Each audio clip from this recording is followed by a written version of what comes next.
Hey there. Hope you're having a great day. It's another beautiful day at Stephen F. Austin State Park.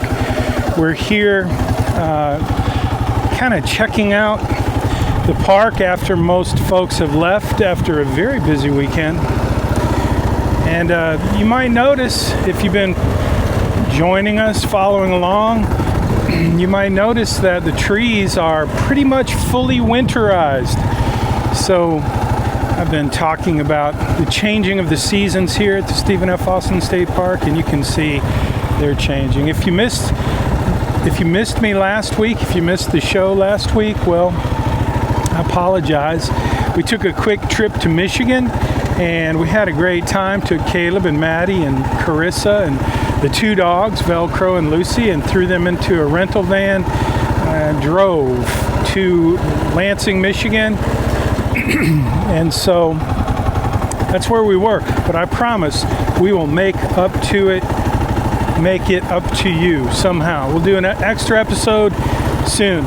So today, by the way, I'm Jim Munchbach, and this is the Missional Money Podcast, another episode of the Missional Money Podcast. And we'll talk about money and faith and financial planning, and I'll share a couple tips and tools with you in this episode, as well as a clip from my book, Make Your Money Count. Today, the question is, what is your first memory of money? Your first memories of money. That's what we're going to talk about. We'll end the show with a nice spiritual segment from the Blue Book Study, an old podcast that has a lot of really, I think, fantastic words of wisdom. I like to listen to it every once in a while, and I hope you will enjoy it. So that's what we're going to cover. Oh, and then also we're going to cover a quick little adventure from Apple Homeschool. If you're following along, you know that Caleb and Maddie have begun homeschooling this year, and my job as Pops is to teach them technology. So I'm teaching them how to use their Apple devices to be more productive. They have access to their mom's iPhone. They have an iPad, which was provided by yours truly. And I also got them set up with a really powerful Mac Mini, one of the most advanced computers ever built for a very reasonable price. They even have two monitors. So today let's just do that right now. I want to share one of my favorite tips. If you're an Apple user, this is one of the things that I think will help you. It's free. It's one of the hidden gems in the Apple ecosystem. It's called text replacement. Have you heard of it? Do you use it? If you have, leave a comment. If you're watching on YouTube at Jim Munchbach, I hope you'll leave a comment and tell me if you use text replacement on your Apple devices. It's so cool. I'm going to show you right now. I'm just going to record it on my phone and then drop it in here. I'll show you how to use text replacement. And the cool thing about it is, when you use text replacement, when you add what I call a snippet, a little piece of letter, like you'll see on the screen here in a minute, when you add that, it will give you, when you use that in your keyboard, it will totally magically create whatever it is that you've made with that snippet. So for example, email, I have several email addresses, and one of the things I'll do is use the text replacement so that I put in my initial. You can put in anything you want. You want to make it a little piece of code, not a word that you normally would type. But I like to start with my initials so that all of them are together. So J, and then E would be email, and my iCloud email would be I. So J-E-I would be my iCloud email address. And then I do J-E-G, which would be my Gmail address. And then for my business mail, I just do B-mail. So that's what I do, text replacement. It's probably the most useful, productive piece of snippet in the entire Apple ecosystem. If you're not using it, you'll want to check it out. So that's that. Check that off the list. Next, I want to jump in and do a little bit of conversation here. So we were in Michigan. Like I said, we took a great trip to Michigan, and one of my favorite things while we were in Michigan is we got to go down this, we went to a place called Hawk Island in Lansing, Michigan, and we got to, Maddie and Caleb had not seen snow, so what I'm going to do now is I'm just going to drop in some of the clips that I took while we were on this hill at Hawk Island. If you've ever been there, please leave a comment. I'd never been to Hawk Island. I grew up in Lansing, Michigan, and one of my favorite things to do in Lansing when I'm there is to walk this trail that is relatively new in Lansing. And my nephew Paul, hi Paul, he was telling me that this trail, it goes all the way around the city of Lansing. In fact, it actually goes through my mother's yard. It goes all the way around the city, including, it goes through Hawk Island, which I did not know. But while we were there, we visited Hawk Island. Hawk Island has this really cool thing that is managed by the city of Lansing, which is a snow hill. They make snow. So we weren't positive we were going to have snow when we went to Lansing. And Caleb and Maddie were both very excited about seeing snow. So we had our fingers crossed that we would actually see snow. And we were there in the perfect time. We got a clean dusting of snow. It was fantastic.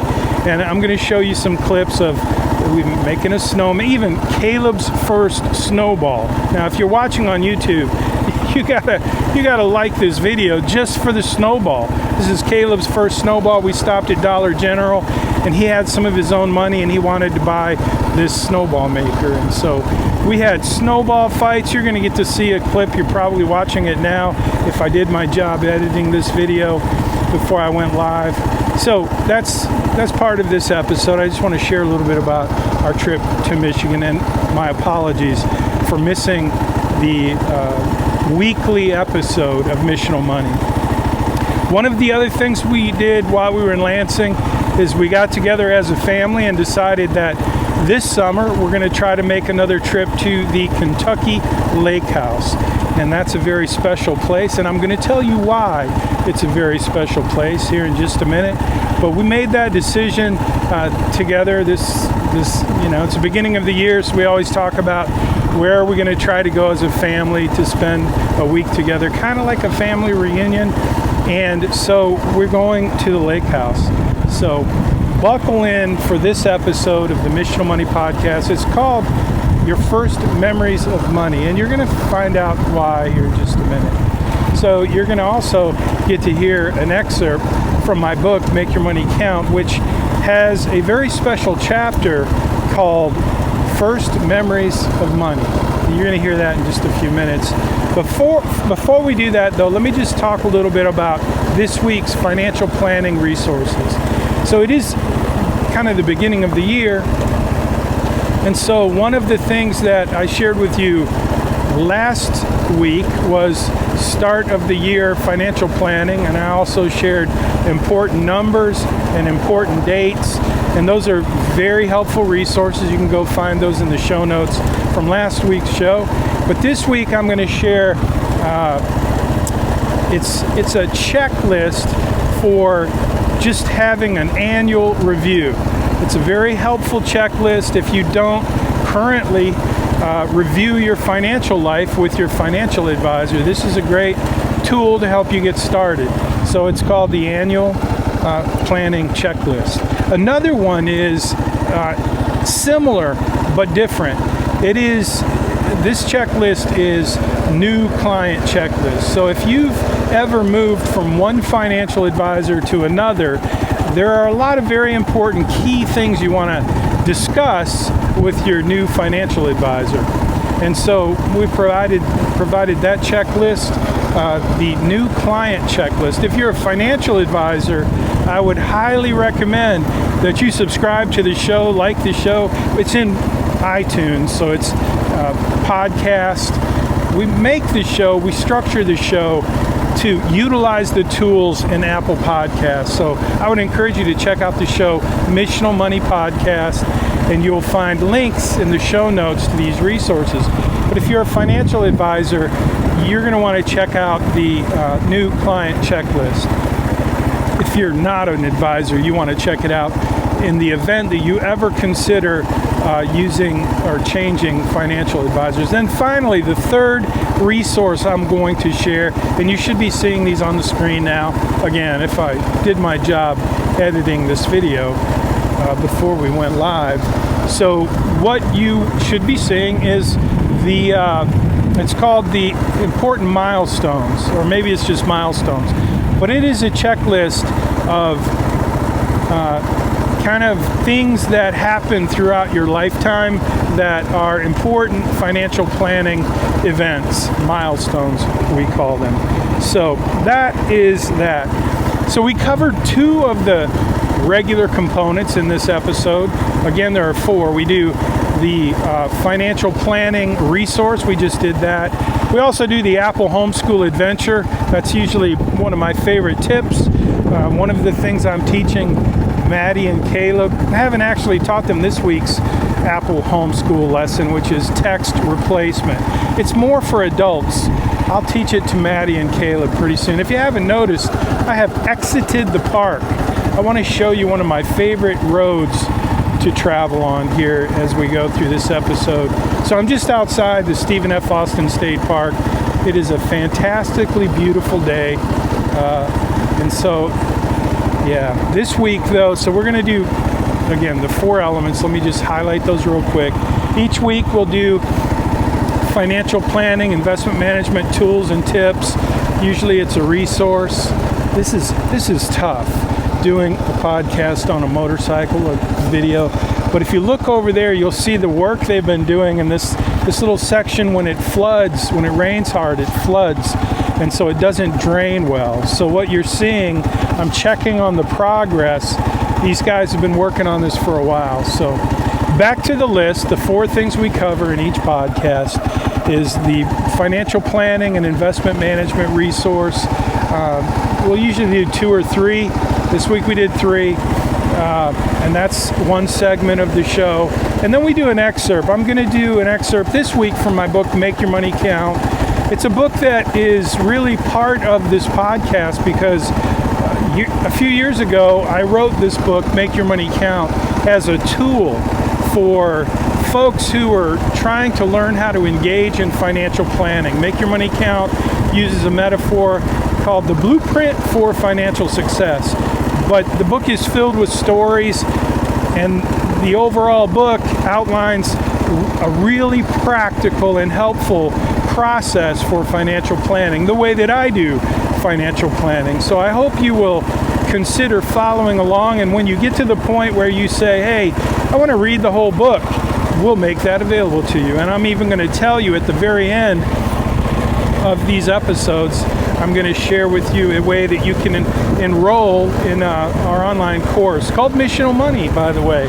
And in that course, you will receive a copy of Make Your Money Count, a special limited hard copy edition of Make Your Money Count. If you're a financial advisor, you might want to consider one of my other books. Make Your Money Count was for regular folks who are engaging or thinking about engaging in financial planning.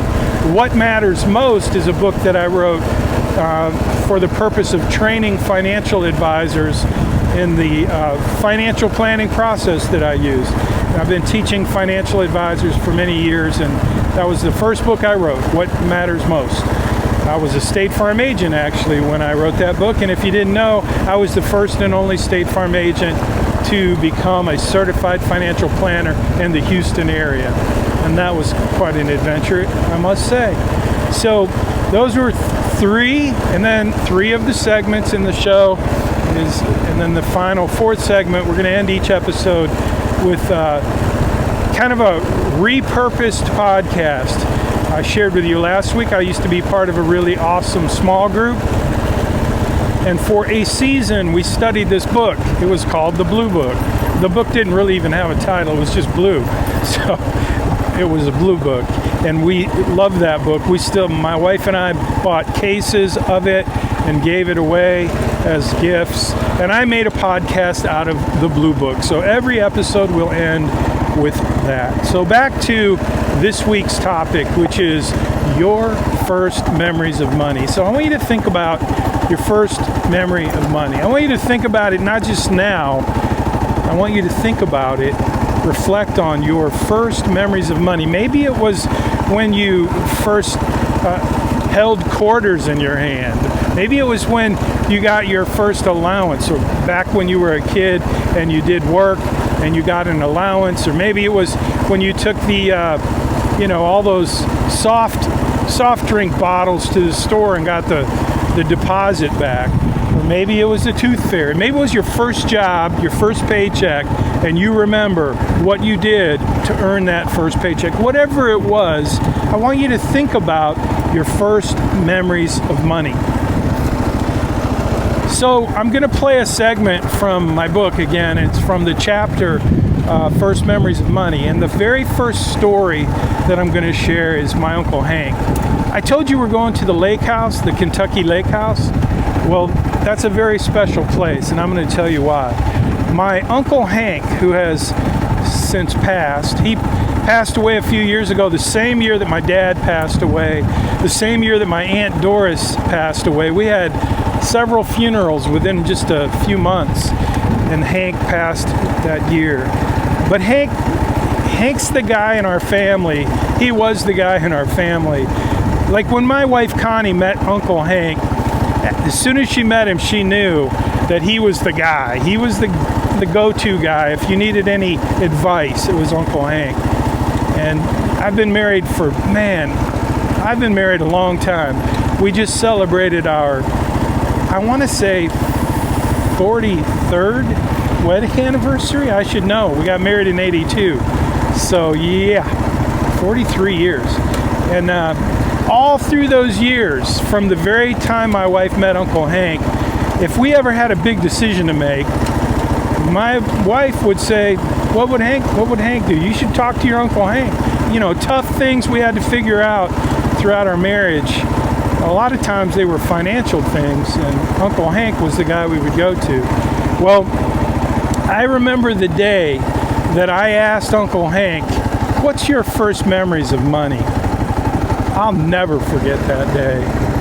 It was a day much like this. In fact, it was a road a little bit like this. We were out in the country outside of Bowling Green, Kentucky, and it was a gorgeous blue sky day just like this, and we were walking and talking, and I had looked forward to my time. I always looked forward to my time with Hank, but that day I knew that we were going to get to spend some time together. I asked him if we could go for a walk. I wanted to talk to him about his financial life. I had recently become a certified financial planner, and I was planning on asking Hank to become my first client, which I eventually did. But before that, I wanted to get to know Hank. I wanted to get to know really what made him tick. I wanted to understand how he thought about money and just really understand Hank.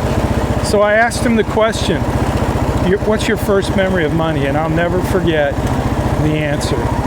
I'll tell you, the Kentucky Lake House is a big part of this story, but it's not in the book. So, in fact, when you hear the excerpt you're going to hear from Make Your Money Count, the first story, like I said, is Hank.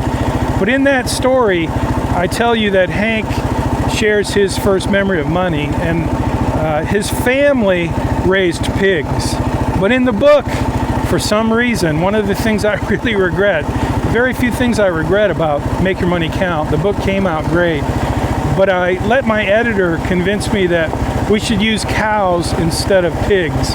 And there was a couple reasons for that, but the truth is Hank's family raised pigs, and his dad was a pig farmer. And when I asked my Uncle Hank about his first memories of money, he told me about a time in his young life when he saw his father cry for the very first and only time of his life. And it was because his family raised pigs. Hank's dad raised pigs. And it was a tough year, this particular year. Hank came home from school, and his father was sitting at the kitchen table crying. And the reason he was crying is because that day, he found out that he had all of his pigs that he'd raised, and he sold them. Typically what would happen is they would sell them to a broker. A broker would come by, check out the herd or the stock, whatever you call it if you're a farmer. I'm not a farmer. But they would then make you an offer, and they would agree on a price per head, and then they would contract with you to pay you. They'd pick up the stock, and you'd receive a check. I guess that's how it worked. That's how it worked that time for my Uncle Hank, for his dad. The problem was, this broker was a fraud. He must have been from Minnesota, maybe. A Somali from Minnesota. I don't know. Sorry about that. But he was a fraudster. He never paid my Uncle Hank's dad for the pigs. And imagine that. Like, I don't know how many litters of pigs you have in a year. I should know that, but that entire batch of pigs turned out to be a non-payment. He got paid nothing for that. And that was a financial catastrophe. And so my Uncle Hank shared that story about watching his dad cry. And as I listened to him share that story, I knew my Uncle Hank pretty well. I knew he was very successful, and I was curious what he thought, like how he felt when I asked that question. He experienced that whole thing again, which is ironically what happens on a regular basis when I ask this question. I've been asking this question to clients for 20 years, ever since I became certified financial planner. We call this, by the way, in the business, we call this discovery. There's lots of ways to get the information you need to have a productive and efficient relationship with a client. There's tons of information you need to gather. Most of it's technical and boring, and it's financial stuff, but I always focused on the heart stuff. And this question to me has been one of the most powerful, helpful, revealing questions ever, especially with a couple.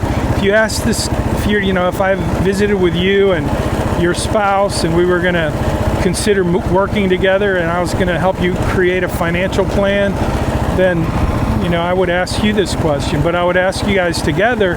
And what I found, what I experienced over and over and over, is that spouses never talk about their first memories of money. So many times what would happen in these meetings is one spouse would discover what their other spouse's first memories of money was, and vice versa. And then we would have a conversation about what does that really mean?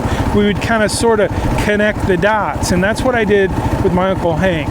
I tried to have a conversation, kind of like my friends at Morgan Stanley used to call me the Dr. Phil of financial planning, because I would ask all these questions they'd never imagined or heard. And this is one of those questions. And it's not really about the question, what's your first memory of money? That's part of it. That it kind of opens the door for an emotional experience. But what happens is after that question, you start to unpack what does it mean. And that's what I did with my Uncle Hank. And he got it very quickly. He understood that when he experienced what he experienced with his dad, and his dad cried, and he saw his dad cry, and he experienced the pain, the loss of that financial catastrophe with his dad, that shaped him financially. It imprinted in him a certain financial DNA, a behavior that stuck with him to the last day of his life. And he knew it, and he shared it with me. And it was basically this: because Hank he experienced that with his dad, he became very, very frugal. Like, the dude had the first dollar he ever earned, and he was very successful. He was an investor. He was not afraid to take some risk, but he was a saver, and he was a planner, and he was very careful with his money, and he had really done well. And anyone who knew him knew that he had his stuff together. Like I said, he was the go-to guy in the family. But anyway, he knew that story, that experience shaped him and made him the frugal dude that he was, a very, very frugal man. And he wouldn't spend money. And so we talked a little bit. I asked him questions to understand, so what is that? Like, I see what the benefits are. Clearly there were benefits. But what were some of the drawbacks for you, Hank, in your life? And he knew very quickly. He said, because I'm so frugal, I don't spend money making the kind of memories that we should do for our family. I'd like to invest more in my family and have better, make some better memories together and be more lavish in spending in that department. And he said, because of my frugality, I'm frugal in all areas of my life, and I wish I wasn't so frugal there, because he knew he could afford to be more lavish in his time and experiences and memories that he made with his family. And he said, by the way, Jim, I want to tell you something. And this is, now we're going to talk about the Kentucky Lake House, because it was in that conversation on a date, much like today. The temperature was like this, the sky was like this, the road was like this. And Hank told me, he said, I bought a lot. It was at the time about $100,000 he put down on a lot on the Barren River Reservoir. He said, I'm going to build a lake house. Lorraine and I, my Aunt Lorraine, we're going to build a lake house. And he said, he shared his vision for that lake house with me. He said, me and Lorraine, my aunt, he said, we want this house, this lake house, to be a place where memories get made, where the family comes together and we have lots of time together enjoying. Barren River Reservoir is an amazing place. It's an awesome lake, and their lake house on that lot that Hank bought, it's a beautiful place. And I'm going to make a commitment. I hope we get to go there this summer. I think we will. We've gone there several years. It's been a couple years since we've gone. Caleb and Maddie love it. We'll be in the boat, a pontoon boat. The whole family will come together, and I'm going to commit to try to do that week's episode from the lake house somewhere, maybe out on a boat or a pontoon boat or who knows, a paddle boat, whatever. But you're not going to want to miss that. It's a beautiful place, and I'd love to share it with you, because it was one of the lake house is a very special place because of Uncle Hank, because of that story. And so I want you to listen now. I'm going to just play a clip from Make Your Money Count. First memories about money.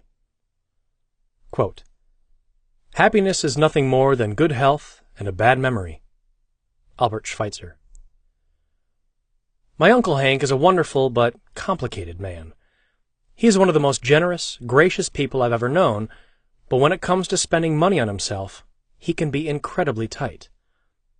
A couple of years ago, he told me perhaps his most powerful childhood memory. He grew up on a small farm, and his dad raised cattle. The only cash Hank's dad earned was from the sale of calves each year. Uncle Hank told me that in one of those bleak years, his father handed all of his calves to a broker, who was to sell them and bring him the profits. The broker, though, was a crook, who ran off with the money. Hank told me, I came in the house that day, and my father was sitting at the table crying. I'd never seen my dad cry before. Those calves represented our family's income for the whole year. As we continued to talk about the traumatic moment, Uncle Hank explained that seeing his dad cry filled him with fear that someday, somehow, he too wouldn't have enough money for his family. That fear drove him to be shrewd in handling money. He became a very successful businessman and investor, but his fear also made him extremely reluctant to spend money. He has always been very generous with his family, but extremely frugal about spending money on himself. Those traits sound like great strengths, and they are in most cases, but Uncle Hank's fear produced tension that could keep him from celebrating his wealth and his life. In moderation, being frugal is a wonderful strength, but some people cling to their money because they are motivated by fear or pride. Money is meant to accomplish good and noble purposes, so frugality only has meaning if it channels our money to efficiently use our resources to fulfill our life's purposes. Faith, Day 2. O Lord, help me to really believe. Help me to really believe that your heart for me is good. Help me to really believe that nothing can separate me from your love. Help me to really believe that you will do what you say you'll do. Help me to take you at your word. In the name of Jesus, Amen. Your faith has saved you, Jesus said. See Luke 7:50. Faith in what? Faith in the divine goodness that is ready to forgive everything and everyone who comes. Faith in the infinite mercy of God, which is not concerned with numbers, since it is infinite, but with gratitude and self-surrender. By entrusting herself to divine love, she received complete forgiveness and was empowered to prove her gratitude by the extent of her courtesy. From Awakenings by Thomas Keating. For I know the plans I have for you, declares the Lord. Plans to prosper you and not to harm you. Plans to give you a hope and a future. Then you will call upon me and come and pray to me, and I will listen to you. You seek me and find me when you seek me with all your heart. I will be found by you, declares the Lord. By faith Noah, being warned by God concerning events as yet unseen, in reverent fear constructed an ark for the saving of his household. By this he condemned the world and became an heir of the righteousness that comes by faith. By faith Abraham obeyed when he was called to go out to a place that he was to receive as an inheritance. And he went out, not knowing where he was going. By faith he went to live in the land of promise, as in a foreign land, living in tents with Isaac and Jacob, heirs with him of the same promise. For he was looking forward to the city that has foundations, whose designer and builder is God. By faith Sarah herself received power to conceive, even when she was past the age, since she considered him faithful who had promised. Therefore from one man, and him as good as dead, were born descendants as many as the stars of heaven, and as many as the innumerable grains of sand by the seashore. These all died in faith, not having received the things promised, but having seen them and greeted them from afar, and having acknowledged that they were strangers and exiles on the earth. For people who speak thus make it clear that they are seeking a homeland. If they had been thinking of that land from which they had gone out, they would have had opportunity to return. But as it is, they desire a better country, that is, a heavenly one. Therefore God is not ashamed to be called their God, for he has prepared for them a city. By faith Abraham, when he was tested, offered up Isaac. And he who had received the promises was in the act of offering up his only son, of whom it was said, "Through Isaac shall your offspring be named." He considered that God was able even to raise him from the dead, from which, figuratively speaking, he did receive him back. By faith Isaac invoked future blessings on Jacob and Esau. By faith Jacob, when dying, blessed each of the sons of Joseph, bowing in worship over the head of his staff. By faith Joseph, at the end of his life, made mention of the exodus of the Israelites and gave directions concerning his bones. By faith Moses, when he was born, was hidden for 3 months by his parents, because they saw that the child was beautiful, and they were not afraid of the king's edict. By faith Moses, when he was grown up, refused to be called the son of Pharaoh's daughter, choosing rather to be mistreated with the people of God than to enjoy the fleeting pleasures of sin. He considered the reproach of Christ greater wealth than the treasures of Egypt, for he was looking to the reward. By faith he left Egypt, not being afraid of the anger of the king, for he endured as seeing him who is invisible. By faith he kept the Passover and sprinkled the blood, so that the destroyer of the firstborn might not touch them. Psalm 89, a maskil of Ethan the Ezrahite. I will sing of the steadfast love of the Lord forever. With my mouth I will make known your faithfulness to all generations. For I said, steadfast love will be built up forever. In the heavens you will establish your faithfulness. You have said, I have made a covenant with my chosen one. I have sworn to David my servant, I will establish your offspring forever and build your throne for all generations. Selah. Let the heavens praise your wonders, O Lord, your faithfulness in the assembly of the holy ones. For who in the skies can be compared to the Lord? Who among the heavenly beings is like the Lord? A God greatly to be feared in the council of the holy ones, and awesome above all who are around him. O Lord God of hosts, who is mighty as you are, O Lord, with your faithfulness all around you? You rule the raging of the sea. When its waves rise, you still them. You crushed Rahab like a carcass. You scattered your enemies with your mighty arm. The heavens are yours, the earth also is yours, the world and all that is in it.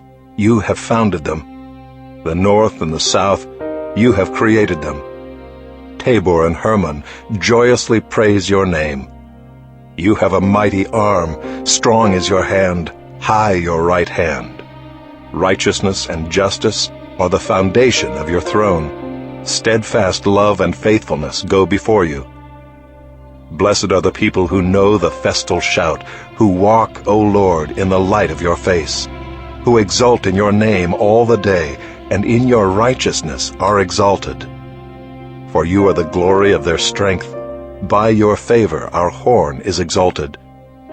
For our shield belongs to the Lord, our King to the Holy One of Israel. Of old you spoke in a vision to your godly one, and said, I have granted help to one who is mighty. I have exalted one chosen from the people. I have found David my servant. With my holy oil I have anointed him, so that my hand shall be established with him. My arm also shall strengthen him. The enemy shall not outwit him. The wicked shall not humble him. I will crush his foes before him, and strike down those who hate him. My faithfulness and my steadfast love shall be with him, and in my name shall his horn be exalted. I will set his hand on the sea, and his right hand on the rivers. He shall cry to me, You are my Father, my God, and the rock of my salvation.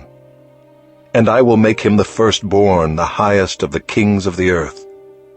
My steadfast love I will keep for him forever, and my covenant will stand firm for him. I will establish his offspring forever, and his throne as the days of the heavens. If his children forsake my law and do not walk according to my rules, if they violate my statutes and do not keep my commandments, then I will punish their transgression with the rod and their iniquity with stripes. But I will not remove from him my steadfast love, or be false to my faithfulness. I will not violate my covenant, or alter the word that went forth from my lips. Once for all I have sworn by my holiness, I will not lie to David. His offspring shall endure forever, his throne as long as the sun before me.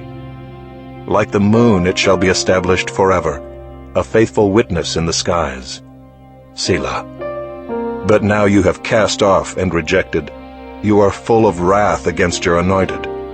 You have renounced the covenant with your servant. You have defiled his crown in the dust. You have breached all his walls. You have laid his strongholds in ruins. All who pass by plunder him. He has become the scorn of his neighbors. You have exalted the right hand of his foes. You have made all his enemies rejoice. You have also turned back the edge of his sword, and you have not made him stand in battle. You have made his splendor to cease and cast his throne to the ground. You have cut short the days of his youth. You have covered him with shame. Selah. How long, O Lord? Will you hide yourself forever? How long will your wrath burn like fire? Remember how short my time is. For what vanity you have created all the children of man. What man can live and never see death? Who can deliver his soul from the power of Sheol? Selah. Lord, where is your steadfast love of old, which by your faithfulness you swore to David? Remember, O Lord, how your servants are mocked, and how I bear in my heart the insults of all the many nations, with which your enemies mock, O Lord, with which they mock the footsteps of your anointed. Blessed be the Lord forever. Amen and amen.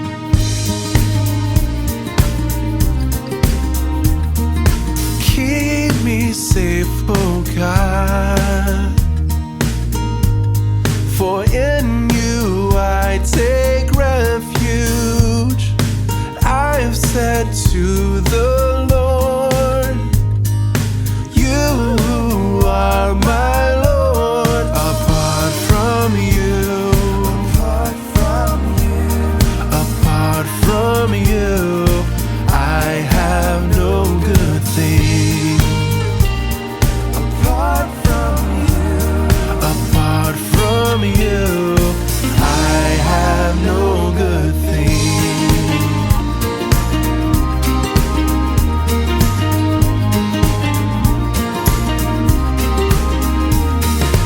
Keep me safe, oh God, for in you I take refuge. I have said to the Lord, you are my Lord. Apart from you,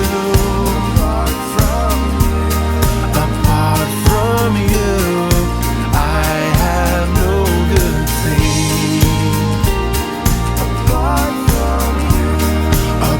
Apart from you, I have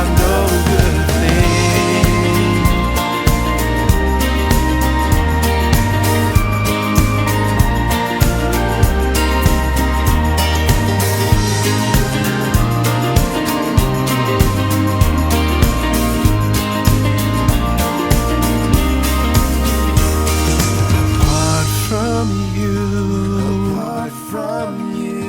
Apart from you, I have no good thing. Apart from you,